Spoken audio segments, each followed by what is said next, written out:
tínhamos aula. E então cabia a ele trazer um pensamento no sábado. E ele trouxe um pequeno pensamento a propósito de nós podermos agir no tempo certo e fazer as coisas como o Senhor quer que a gente faça. Ou seja, como se costuma dizer, não meter a carroça à frente dos bois.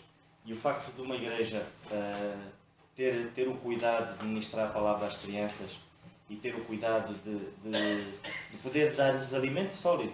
Porque uma das grandes lacunas que nós víamos em Angola, quando tínhamos os nossos filhos na primeira igreja onde a gente, quando chegamos lá e começamos a frequentar, era de facto a escola dominical. A gente via que a escola dominical servia para ocupar as crianças enquanto os adultos estavam a ouvir o culto. Aquele tempo era só para ocupar as crianças, não de uma maneira sábia, mas era só para queimar tempo.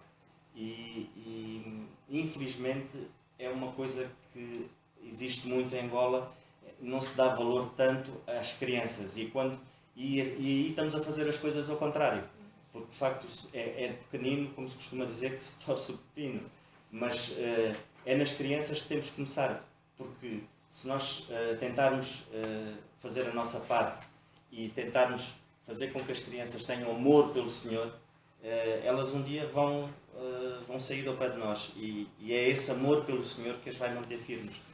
E daí a importância, e eu dou graças a Deus pela Igreja em Quinta de Conde, ter essa preocupação e fazer as coisas no sítio certo, na altura certa e como tem que ser feito e como o Senhor quer. E então o Vado, esse menino, ele contou uma história e ele diz que havia um jovem, isso é uma história que ele contou, ele contou aquilo da autoria dele, e então ele diz que havia um jovem que namorava e que tinha uma horta.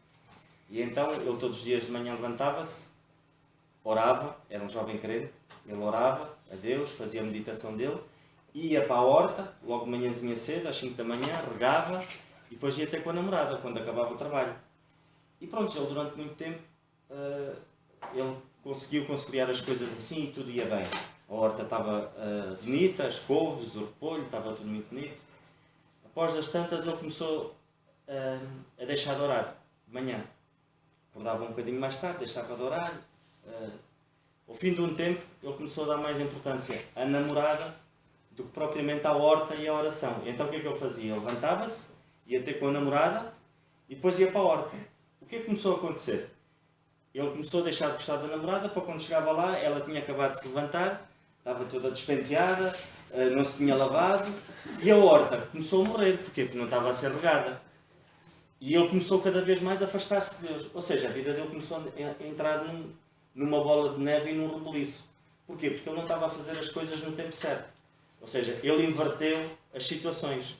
E então ele pediu perdão a Deus e o que é que ele começou a fazer? Começou a fazer as coisas da maneira certa. Ou seja, quando ele saía da horta para ir ter com a namorada já se tinha lavado, já se tinha penteado e então estava apresentável, não é?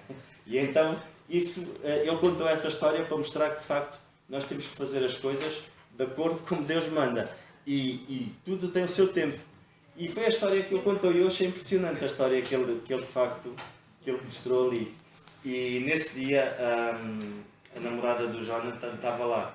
E até ela ficou impressionada com a sabedoria daquele miúdo.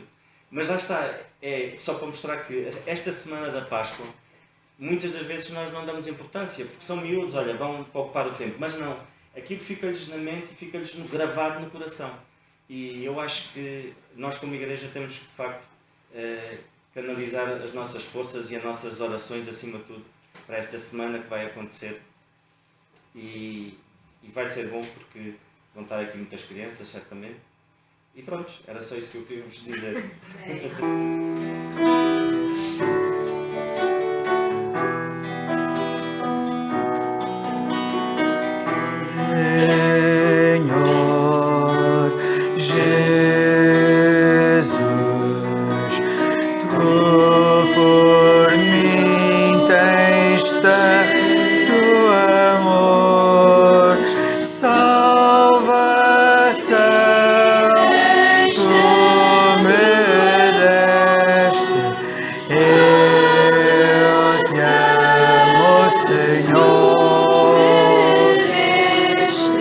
Senhor,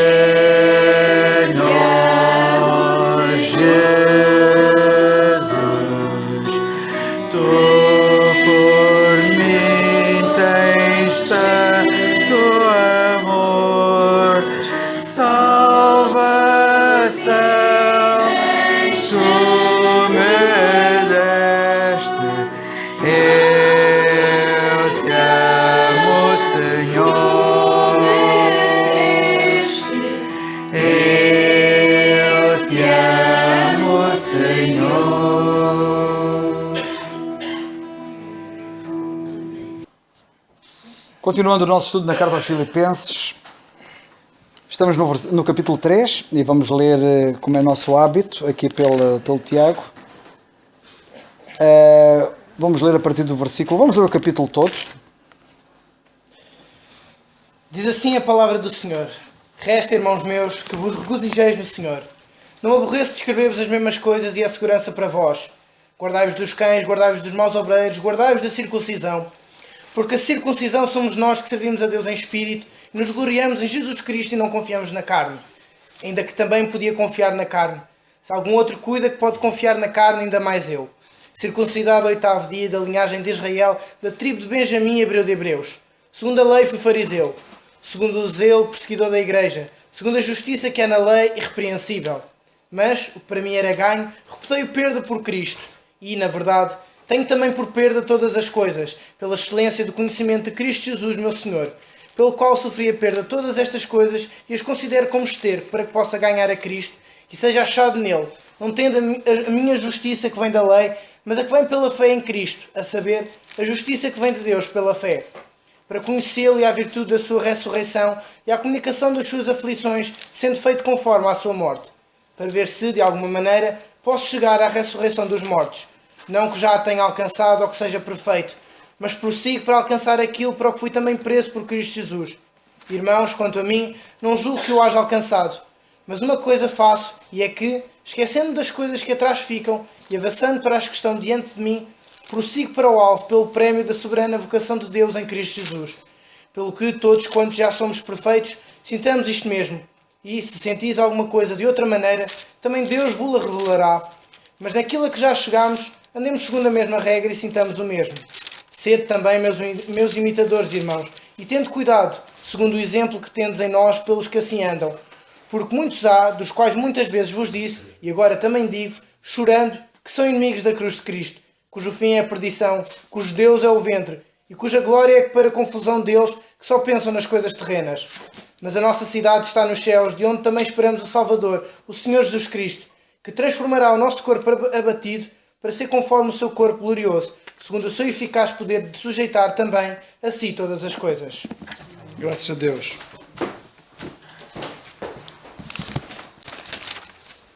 Eu vou procurar dar apenas um curto pensamento antes de passar a palavra ao nosso irmão Daniel e ao Nando, que certamente terão pensamentos que vão ser bons para todos nós. E que é o seguinte: no capítulo 3, onde nós temos estado a estudar, no capítulo 3, eu gostava de chamar a vossa atenção para o versículo 6, que é uma parte daqui da passagem que temos estado a estudar, e que diz que, segundo o zelo, Paulo, falando daquilo em que ele se poderia gloriar, sobre o qual já temos falado bastante, ele diz no versículo 6 que, segundo o zelo, foi perseguidor da igreja, segundo a justiça que há na lei, irrepreensível. E eu gostava de fazer aqui uma referência ao facto de ele dizer, referindo-se ao passado e referindo-se ao tempo em que ele foi descrente, em que ele não era crente no Senhor Jesus Cristo, que ele foi perseguidor da igreja. Como vocês penso que sabem, e isto é muito importante termos isto claramente alinhado na nossa mente e não termos e termos as coisas, também temos que ter as coisas ordenadas, porque se não tivermos aqui também as coisas em ordem, vai ser complicado. E quero-me referir ao facto de ele fazer referência à igreja. E então, como vocês sabem, a igreja Corpo de Cristo começou com o apóstolo Paulo. Aliás, nós não temos a igreja Corpo de Cristo antes do apóstolo Paulo. Que isso fique muito claro. Não vou agora aqui fazer uma explanação, porque não será agora aqui adequado, sobre o começo da igreja, mas posso-vos garantir que a igreja Corpo de Cristo começou com a conversão do apóstolo Paulo. Aliás, na carta a Timóteo, e eu já fiz aqui referência a isso recentemente, já não sei se foi aqui no estudo, se foi numa mensagem, ele diz, foi na última mensagem que eu dei há 10 dias atrás, se não estou em erro, ele diz que foi salvo para exemplo dos que depois dele haviam de crer para a vida eterna. Ora, se ele é o protótipo, ele é o primeiro. Ele foi o primeiro a ser salvo e a partir daí ele é exemplo de todos os que depois dele haviam de crer, como ele diz na carta a Timóteo, no testemunho que ele dá. Para além disso, como vocês sabem, diz ele na palavra de Deus que, como sábio arquiteto, ele pôs o fundamento. Sabem que ele é que tinha os planos da igreja e ele é que pôs o fundamento deste edifício. E como vocês sabem, se ele põe o fundamento, como ele diz na carta aos Coríntios, nós não temos edifício antes de fundamento. Todo o edifício que surge e que aparece começa exatamente pelo lançamento do fundamento. E, além do mais, ele é o arquiteto. Portanto, ele é que tem os planos foram-lhe dados a ele, deste edifício, da igreja, que é comparado a um corpo e também comparado a um edifício. A igreja, o corpo de Cristo, tem vários paradigmas exemplares de lições fantásticas para nós podermos aprender, mas comparado a um edifício tem um fundamento. O edifício começa com o fundamento ou com as fundações e é ele que coloca as fundações. É ele que é o arquiteto, é ele que tem o plano. Aliás, como na carta aos Efésios, no capítulo 3 nós lemos, diz ele: se é que tendes ouvido a dispensação da graça de Deus, que para convosco me foi dada a mim, como me foi este mistério revelado, como acima em pouco vos escrevi. E quando ele fala acerca disso, ele detalha um pouco mais e diz mesmo, diz ele, o qual noutros séculos não foi manifestado aos filhos dos homens, e ele diz a saber que os gentios são co-herdeiros e de um mesmo corpo e participantes da promessa em Cristo pelo Evangelho. Portanto, o mistério ou a dispensação da graça de Deus é os gentios serem co-herdeiros e de um mesmo corpo e participantes da promessa em Cristo pelo Evangelho.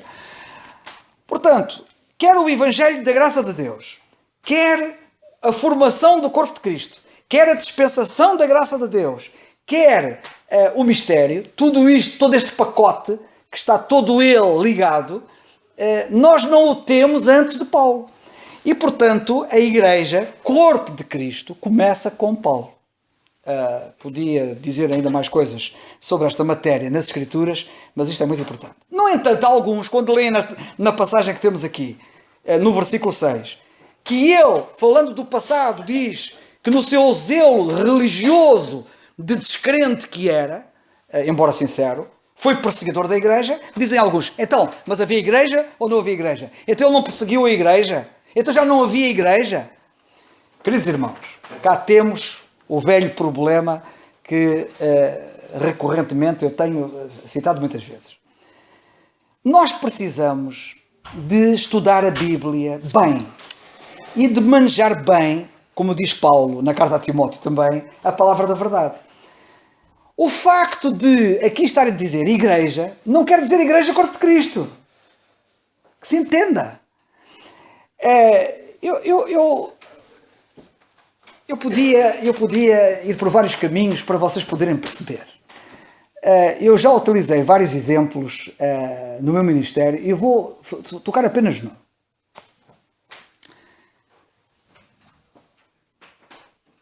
Agora não há crentes. E antes não havia crentes. E vocês acham que os crentes de agora são como os crentes de então? Vocês acham que os crentes de agora são como os crentes dos Salmos? São? Eu sei que alguns dirão, são. Ai, são? Então eles oram como eles. Eles pedem vingança sobre os seus inimigos nas suas orações. Não pedem. Mas são crentes. Então, mas são crentes agora e eram crentes depois. Não é tudo a mesma coisa? Não é definitivamente a mesma coisa.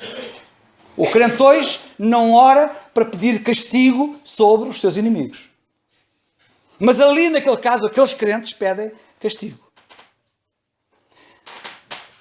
O Espírito Santo está relacionado connosco.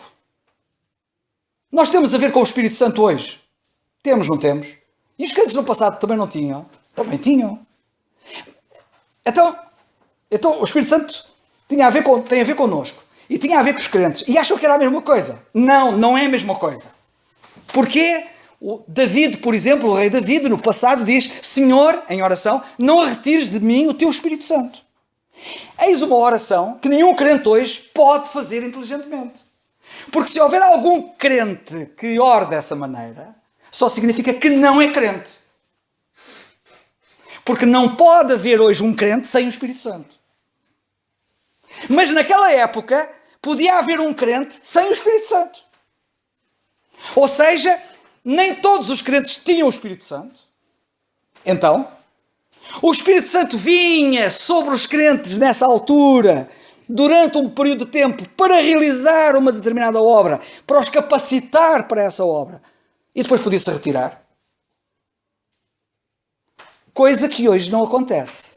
Os crentes hoje, todos, senão não são crentes, têm o Espírito Santo. Na altura nem todos tinham.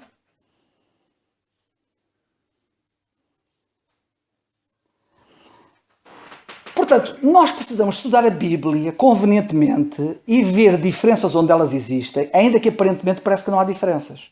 O facto de ser crentes e crentes não quer dizer que seja tudo igual. O facto do Espírito Santo ter a ver com os crentes hoje, como teve a ver com os crentes no passado, não quer dizer que seja tudo a mesma coisa. O facto dos crentes hoje orarem e os crentes então também orarem, não quer dizer que oravam da mesma maneira. O facto de lermos acerca de igreja agora e de lermos igreja lá atrás não quer dizer que seja a mesma igreja.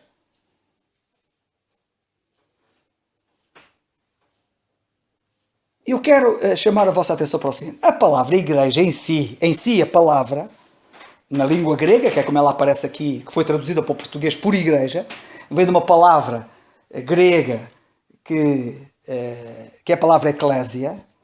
É uma palavra que até, sendo uma palavra grega, é uma palavra conhecida, porque é muito falada.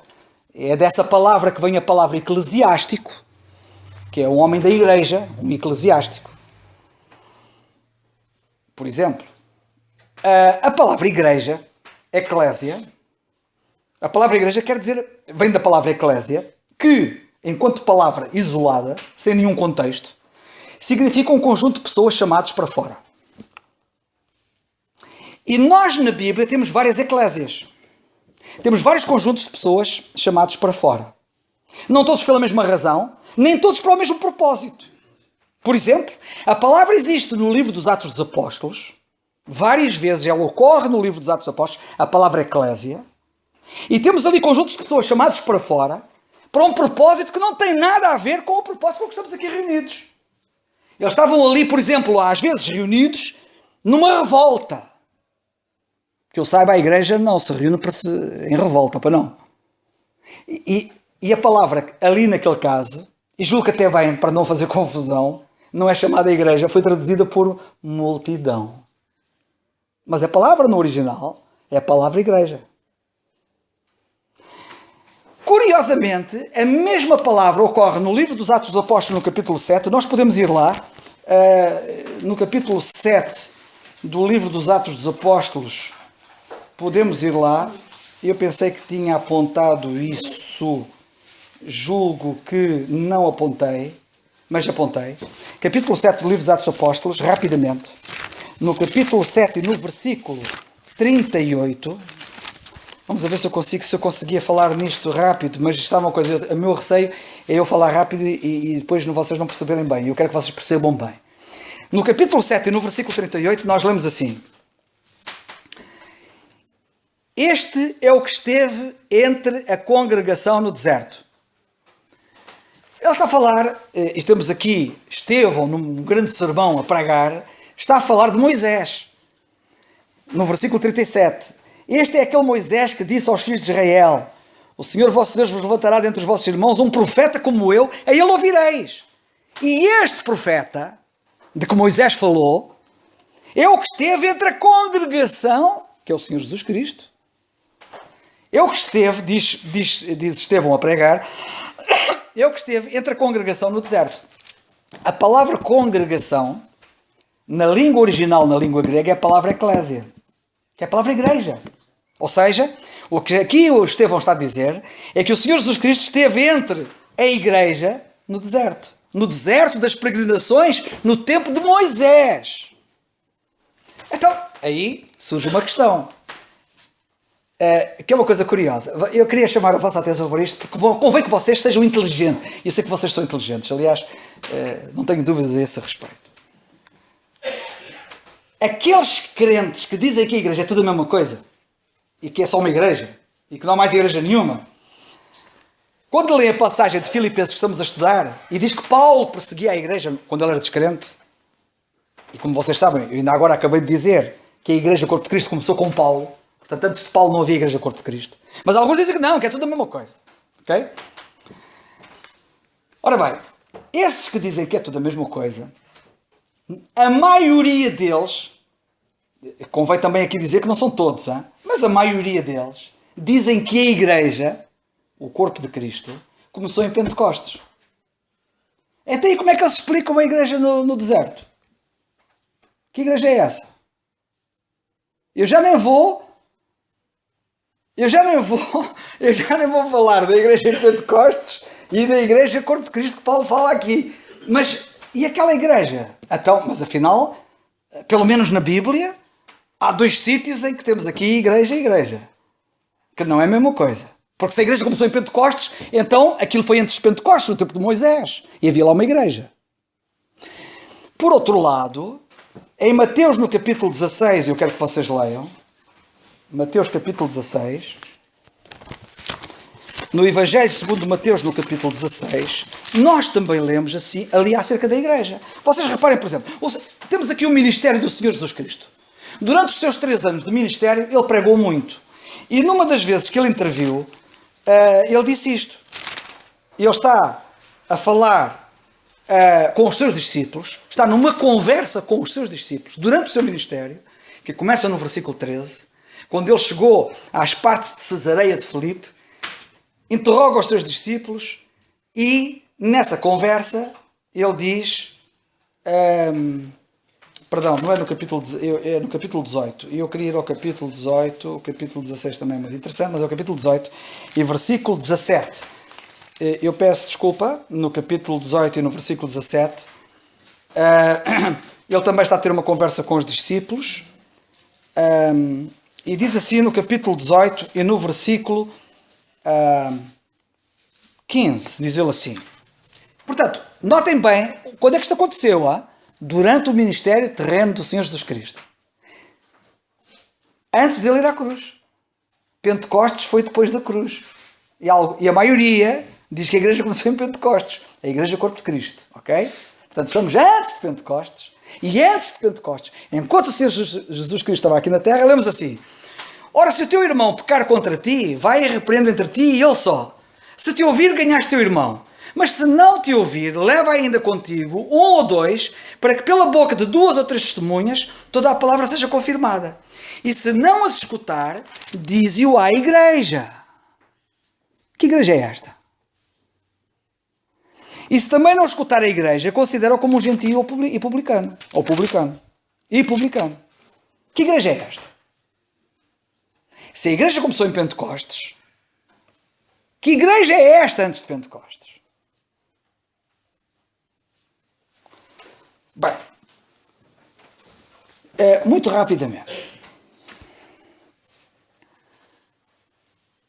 É por estas e por outras que há alguns, que até não são a maioria, até são uma minoria, dizem que a igreja vem desde Gênesis.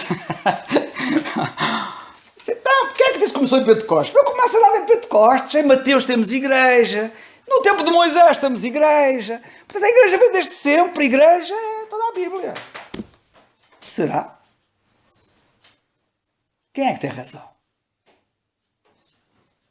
Bem, só o facto de nós estudarmos a igreja naquilo que Paulo fala acerca da igreja, chegamos logo à conclusão muito rapidamente que a igreja de que ele fala teve começo com ele e não antes dele. Se nós percebermos o significado da palavra eclésia, que é um conjunto de pessoas chamados para um determinado fim, então nós vamos perceber que aquele grupo de judeus que estava no deserto quando Moisés os tirou do Egito, foram chamados para fora do Egito, para um determinado fim, para rumarem rumo à terra prometida, e enquanto grupo de pessoas chamados para fora do Egito, eram uma eclésia. Só por isso. Porque era um grupo de pessoas chamadas para fora. A palavra igreja em si sem contexto nenhum, significa conjunto de pessoas chamados para fora. O que é que temos ali no deserto, no tempo de Moisés? Um conjunto de pessoas que foram chamados para fora do Egito. Era a congregação no deserto. Era a igreja no deserto. Mas isto não tem nada a ver com a igreja do Corpo de Cristo. Porque a igreja do Corpo de Cristo não é apenas um conjunto de pessoas chamadas para fora. Tem muito mais coisas lá pelo meio. Que antes não havia. Nem podia sequer haver. A igreja Corpo de Cristo, a esperança dela é o céu. A esperança da igreja antes do Corpo de Cristo começar, que é antes de Paulo, a esperança era a terra. Só para vocês poderem ter uma ideia, este assunto é um assunto mesmo muito importante. Porque sabe de uma coisa? Quem perceber isto vai encontrar a namorada em condições.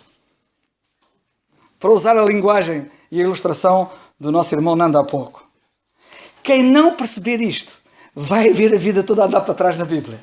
E vai trocar as coisas todas e a namorada vai ficar muito, muito, muito mal na fotografia.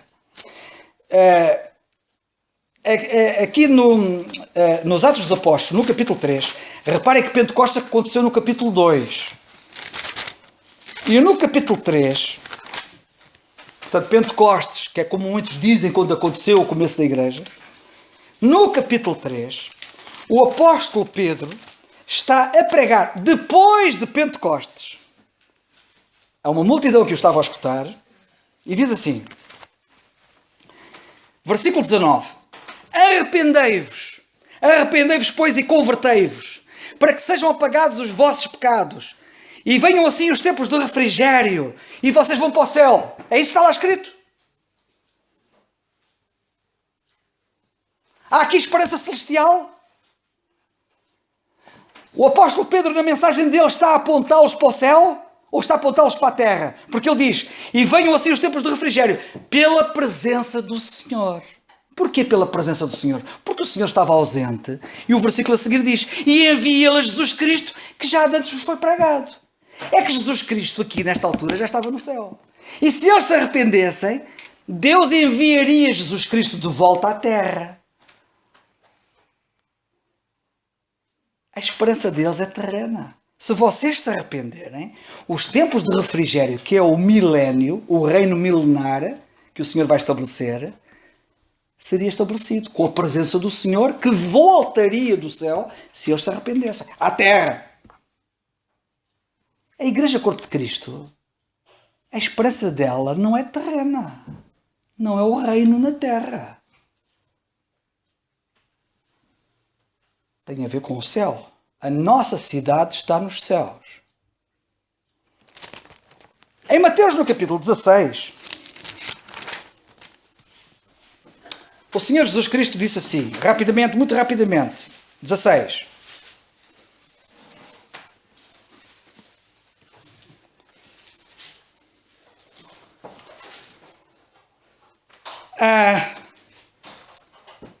O Senhor no versículo 15 diz assim, e disse-lhes ele, e vós, quem dizeis vós que eu sou? Porque ele antes perguntou assim, quem é que os homens dizem que eu sou? Perguntou aos discípulos.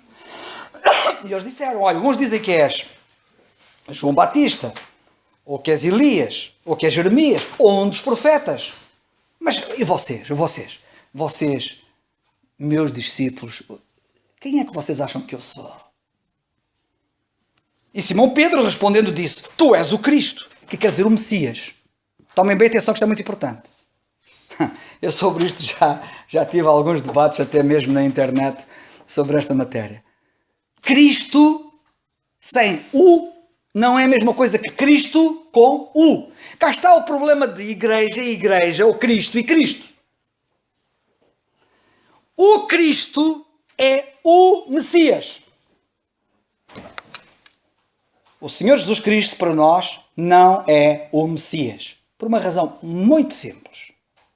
O Messias é o prometido. E a nós, igreja, Jesus não nos prometeu nada. Somos estranhos aos concertos e à promessa.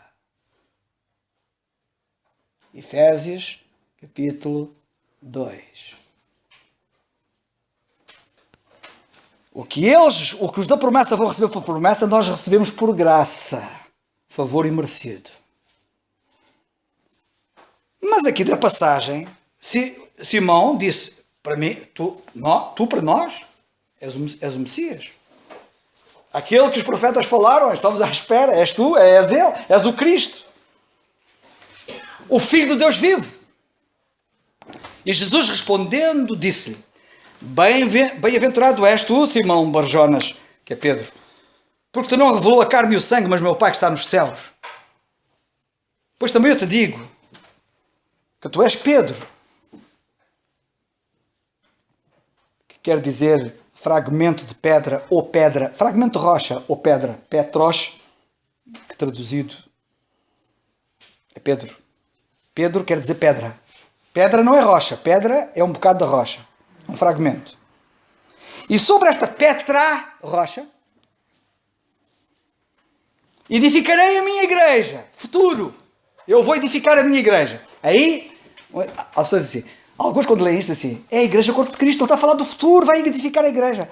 É uma coisa curiosa. E eles fazem tanta confusão naquela cabeça, os que falam sobre isto, porque estão a falar de uma igreja que vai existir, havendo já uma igreja. E eles dizem que é tudo a mesma coisa. Jesus está a falar no futuro de uma igreja que vai existir, que não é o corpo de Cristo. Como é que eu sei que esta igreja não é o corpo de Cristo? Apesar de ser futura, ele diz, no futuro vou edificar a minha igreja. Porque a igreja, o corpo de Cristo, Paulo diz claramente que era um mistério que lhe foi revelado a ele, não a ninguém antes dele, e portanto se Jesus estivesse aqui a falar da igreja que Paulo recebeu do Senhor, já não era mistério nenhum. Certo? Isto é tão simples e tão lógico. Se esta igreja que o Senhor está aqui a referir, se fosse a mesma que Paulo fala, que diz que é o arquiteto e que colocou o fundamento, apesar de essa igreja também ser futura em relação ao que o Senhor estava aqui a dizer, ele não estava a referir a essa igreja. E já vão ver porquê. Não é só com base nisto que a gente chega a essa conclusão. Ele estava-se a referir à igreja messiânica. Como é que eu sei isso? Bem, pois também eu te digo que tu és Pedro, e sobre esta pedra que tu confessaste como sendo o Messias, eu edificarei no futuro a minha igreja. Esta igreja, deixa-me dizer assim, é a igreja que o Senhor vai edificar no futuro e que, tal como eu disse quanto ao significado etimológico, porque independentemente do contexto em que a palavra igreja surge, há um elemento comum em todas elas, que é o facto de ser um conjunto de pessoas chamadas para fora. Nós também, em corpo de Cristo, também fomos chamados para fora, fomos chamados de fora, lá de fora, fomos chamados para fora do mundo, para constituir a igreja. O Senhor está-se aqui a referir ao futuro, quando Ele vai chamar para fora das nações os seus escolhidos para estabelecer o seu reino. E Ele vai reinar com eles. Estes chamados para fora, e a Bíblia fala nos Evangelhos acerca que o Senhor vai enviar os seus anjos a juntar os seus escolhidos dos 4 cantos da terra. E vai levá-los para a terra prometida. E vai estabelecer o seu reino ali. Esse conjunto de pessoas chamados para fora, chamados para fora, fora do sítio onde estão no meio das nações, e vão para a terra prometida, vão constituir a sua eclésia. E porquê que eu digo que é a igreja messiânica não tem nada a ver com o corpo de Cristo? Porque diz aqui a passagem que, primeiro, esta igreja é edificada sobre Cristo como pedra, que Pedro confessou como o Messias.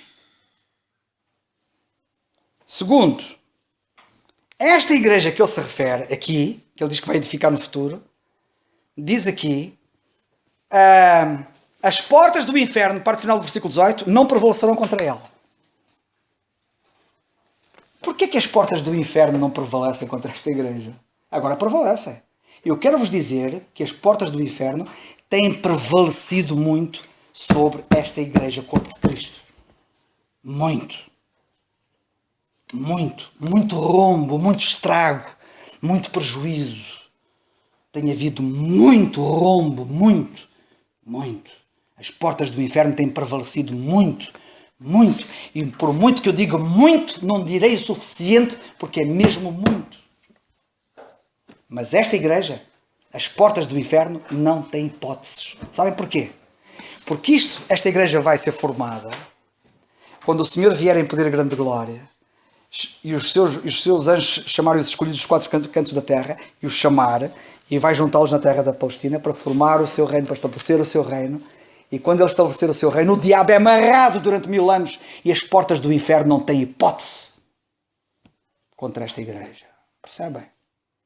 As portas do inferno no reino não têm hipótese nenhuma sobre estes crentes, como tem atualmente. E para mim, isto está muito claro. E eu te darei, versículo 19, veja o contexto, é só ler o contexto. E eu te darei as chaves do reino dos céus, não é do reino nos céus. Sabem que a Igreja Católica põe o apóstolo Pedro com umas chaves, e até o Papa anda com as chaves, e é o símbolo do Papa com as chaves do reino, e muita gente pensa que o Papa traz as chaves, que o Pedro trazia as chaves do céu. Não é? Vocês acham que o Pedro tem as chaves do céu? Do reino dos céus. É o reino que é feito, que é implementado dos céus aqui na terra.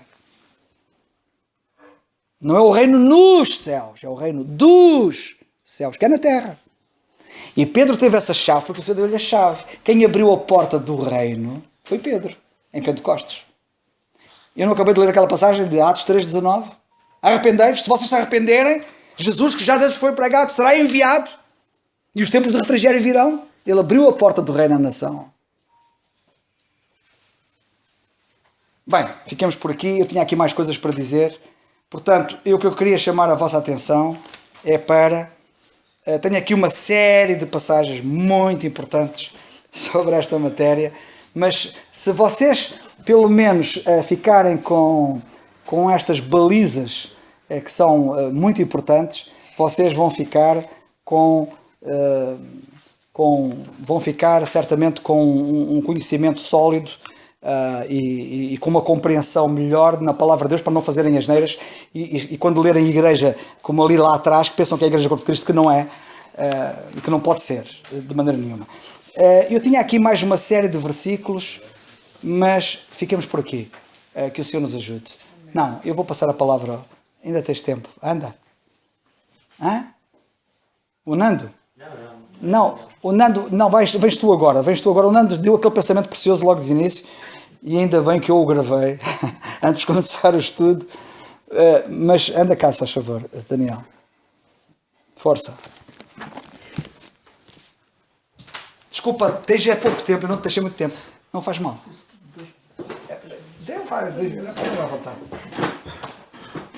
Muito boa noite.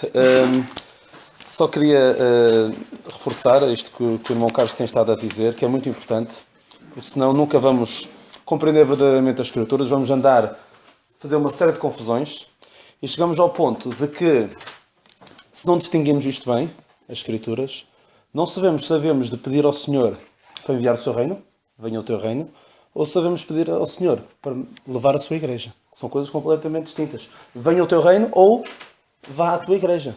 É certamente esse o nosso desejo. Senão vamos andar aqui toda a vida confundidos e quando lemos uma porção das Escrituras não sabemos mesmo o que ela tem para nos dizer. Porque ela entra em aparente contradição. E já agora, só para encaixar neste mesmo pensamento de uma aparente pré-existência da Igreja, há uma outra passagem em Gálatas 2, 23. Gálatas 2, 23. Nós lemos aqui, Paulo está a dar o seu testemunho e diz... Ele dá aqui o seu testemunho, não consultou a carne nem o sangue, não tornou Jerusalém, por aqui fora. Depois chega aqui o versículo 22, e não era conhecido de vista das igrejas da Judeia que estavam em Cristo, mas somente tinham ouvido dizer, aquele que já nos perseguiu, anuncia agora a fé que antes destruía. É outra que encaixa na perfeição. Está em Gálatas quê? 2:23. Desculpem. O 2 estava aqui mesmo ao lado. Desculpem. Eu vou ler então outra vez. E não era conhecido de vista das igrejas da Judeia que estavam em Cristo, mas somente tinham ouvido dizer aquilo que já nos perseguiu, anuncia agora a fé que antes destruiu. Obrigado pela correção. A fé, podem dizer, é a mesma. Não é? O objeto da fé, Cristo, é o mesmo. Mas temos de ter cuidado para não confundir as coisas. E a explicação, a forma de desmontar é a mesma. Esta fé não é exercida da mesma forma, mas é a fé em Cristo na mesma. Mas temos de ter cuidado como é que exercemos a fé e exercemos a fé corretamente quando obedecemos aos mandamentos de Deus em cada ocasião. Mas notem aqui outra coisa, que eu não se calhar estou a imaginar coisas, mas é interessante que Paulo não diz que eu persegui a fé que antes destruía. Isto era o que as pessoas diziam. Os crentes em geral, as pessoas em geral diziam: aquele que já nos perseguiu anuncia agora a fé que antes destruía. Eu não sei se para algumas pessoas do tempo de Paulo não era tudo a mesma coisa também para elas. Não sei até que ponto é que já naquele tempo havia, apesar de Paulo ser uma pessoa extremamente capaz e hábil na forma como expunha o Evangelho, se calhar algumas pessoas não entendiam como hoje. Algumas pessoas hoje entendem as Escrituras, é tudo igreja, é tudo direcionado a nós. Como já há algum tempo o irmão Carlos falou, viu num filme sobre os Atos dos Apóstolos, que diz que Paulo foi a Jerusalém para receber instruções de Pedro e dos outros demais apóstolos, quando ele diz aqui nesta mesma passagem, diz exatamente o contrário. Ou seja, há um desconhecimento muito grande das Escrituras ao nível do pormenor. Há uma ideia muito, muito geral de que Cristo é a personagem central, mas depois, nos detalhes, que é isso que nos permite conhecer e perceber bem as Escrituras, há muita ignorância, infelizmente. E se calhar já na altura, alguns pensavam: olha, Paulo antes perseguia os cristãos, agora anuncia a Cristo. Por isso isto deve ser a mesma coisa. Infelizmente, ainda há muitos que hoje confundem isto por completo e só lhes traz prejuízo. Eu não vou desenvolver nada do que gostaria de falar, ficará para uma próxima oportunidade. Fica para a próxima. Exatamente, se Deus quiser. Mas queria só neste versículo 8 deixar-vos algumas questões, depois podemos continuar. Ele diz aqui: na verdade tenho também por perda todas as coisas pela excelência do conhecimento de Cristo Jesus, meu Senhor, pelo qual sofri a perda de todas estas coisas e as considero como esterco para que possa ganhar a Cristo. Pela excelência do conhecimento de Cristo Jesus. Cuidado, é preciso ter cuidado. Conhecer a Cristo Jesus não é só conhecer sobre Cristo Jesus, mas é conhecê-lo. Mas é preciso também ver que Cristo é que nós vamos conhecer. Porque, como já tive a oportunidade de partilhar convosco, e é muito importante, Paulo diz, dá-nos a entender, e isso é verdade, que há o perigo de nós conhecermos e aceitarmos o Cristo errado. Se nós hoje pregarmos o Cristo Messias, se pregarmos o Cristo, o exemplo que nós devemos seguir, que devemos procurar ajustar a nossa vida à vida que nós vemos dele relatado nos Evangelhos, se julgarmos que podemos ser salvos olhando para Jesus como o nosso exemplo e tentar aproximar-nos o mais possível desse exemplo e assim seremos salvos, cuidado com esse Cristo. Não é que Cristo impecável seja mau, mas depositarmos a nossa fé, a esperança de salvação na aproximação mais possível do seu exemplo, não é isso que salva. O que salva é o Cristo que morreu na cruz e ressuscitou para perdão dos nossos pecados. É esse Cristo que nós vamos anunciar. Porque Paulo diz, 2 Coríntios 11:4, porque se alguém for pregar-vos outro Jesus que nós não temos pregado, ou se recebeis outro Espírito que não recebestes, ou outro Evangelho que não abraçastes, com razão o sofrereis. Por isso, cuidado. Podemos muito bem, mas muito mal, conhecer o Cristo errado. Por isso, empenhemos-nos, e graças a Deus porque podemos fazê-lo aqui, e eu procuro fazê-lo sempre, é conhecer a Cristo Jesus. Empenharmos todos os nossos esforços neste conhecimento, e depois, claro, isso vai refletir-se nas nossas vidas, se nós o conhecermos, porque é a coisa mais importante que nós temos.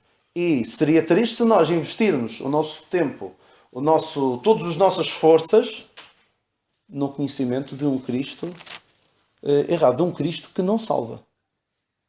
Porque crer hoje no Cristo como Messias, como nós ouvimos agora, crer no Cristo que vem para reinar, hoje é um Cristo que não salva. Crer num Cristo, outros Cristos errados, um Cristo que está sempre disposto para nos ajudar, para nos consolar nas nossas dificuldades, sem primeiro resolver o problema maior, que é o do nosso pecado e da nossa corte de comunhão com Deus. E esse problema só pode ser resolvido quando nós confiamos na sua morte e ressurreição por nós. Se nós formos a Ele a pedir-lhe que dê um jeito na nossa vida, sem primeiro reconhecer o nosso estado de pecador e aceitar a salvação que só por Ele podemos alcançar, é um Cristo que não salva. Por isso, muito cuidado, empenhamos em conhecer, que é a coisa mais preciosa, uma coisa tão preciosa que Paulo considerava tudo o resto não é como lixo, como algumas traduções gostam de pôr. Vamos pôr aqui umas palavras mais suaves. Não, é esterco. E a palavra esterco quer dizer mesmo aquilo que vocês podem estar a pensar. Não só é lixo, é algo que eu tenho de me afastar. Não posso estar perto daquilo.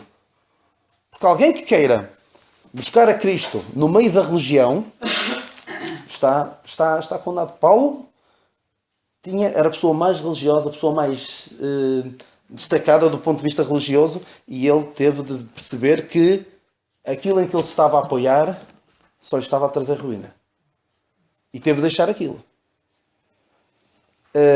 Eu não vos dei esse exemplo, mas a Bíblia fala-nos é um homem ímpio que o diz, que é o rei da Assíria, mas ele fala do rei do Egito, fala ao rei Ezequias, diz: tu estás aí confiado nesse rei do Egito.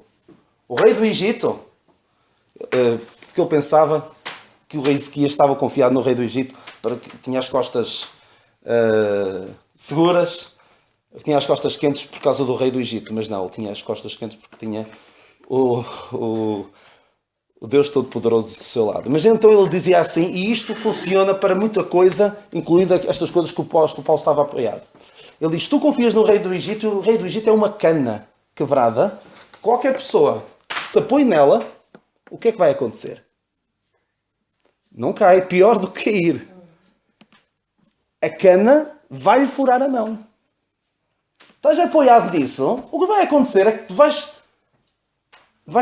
ser a tua ruína, aquilo em que tu te estás a apoiar. E o apóstolo Paulo chegou a esta conclusão. Aquilo em que eu me estava a apoiar era a minha ruína. E eu deixo tudo isso, afasto-me por completo, porque só me estava a trazer perda, só me ia levar à ruína. E por isso eu quero conhecer a Cristo, pela excelência do conhecimento de Cristo, que é a coisa mais excelente que pode haver. Infelizmente, todos nós, se calhar todos nós não, mas eu, em primeiro lugar, sou culpado de me ocupar em conhecer coisas que se calhar têm o seu interesse, se calhar dizem respeito até à nossa profissão, mas quanto tempo nós perdemos em conhecer coisas que não têm assunto nenhum, em empenhar-nos em coisas que são interessantes, mas no final de contas, quando formos a fazer a nossa contabilidade, tal como Paulo punha tudo aquilo que tinha antes,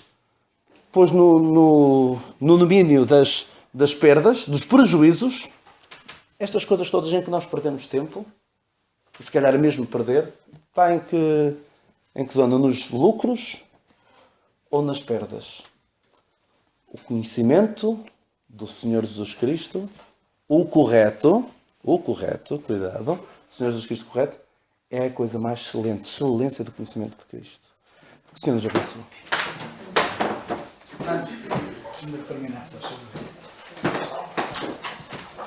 Graças a Deus, e não se esqueçam que o Espírito de Deus nunca nos deixa, até a igreja ser levada ao Senhor. O Espírito vai nos escoltar, não nos larga, até no arrebatamento irmos ao encontro do Senhor. Podemos entristecer o Espírito, podemos extingui-lo, não é eliminá-lo. Extinguir não quer dizer eliminar. Vocês já apagaram o fogo? Extinguir o fogo é impedir a ação dele.